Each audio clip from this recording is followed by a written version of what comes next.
बिस्मिल्लाहिर्रहमानिर्रहीम अस्सलामु अलैकुम, welcome to my channel car clinic Pakistan. तो दोस्तों, आज का हमारा टॉपिक है, हम इसकी रिप्लेस कर रहे हैं वाटर पंप। तो उसको बताएंगे कि क्या इसमें ज़्यादा मसला आता है। तो जो हमारे चैनल पे नए हैं, सब्सक्राइब करें, बेल आइकन को प्रेस करें ताकि नई वीडियो अब तक पहुँच रहे। तो दोस्तों, कार है मर्सिडीज़ S450। तो दोस्तों, इसका जो वाटर पंप है वो खोला है। तो मैं आपको ट्रिक बताऊंगा कि जो ज़्यादातर लोगों को पता नहीं है। जब भी दोस्तों आपने वाटर पंप को चेंज करना है तो आपने पता क्या करना है।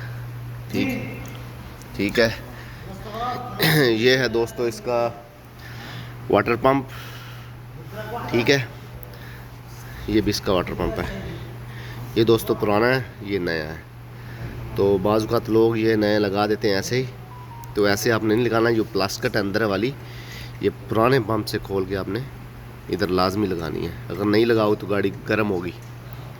ठीक है, तो ये देखो, इसके ऊपर आएगा, पंखे के ऊपर।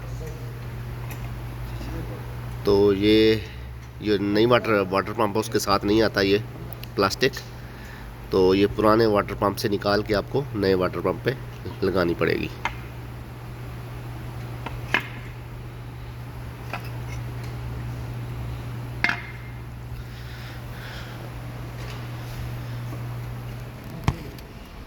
ठीक है दोस्तों, वीडियो अच्छी लगी तो लाइक करें, शेयर करें, कमेंट्स करें। चलते हैं नेक्स्ट वीडियो, मिलते हैं। अल्लाह हाफिज़।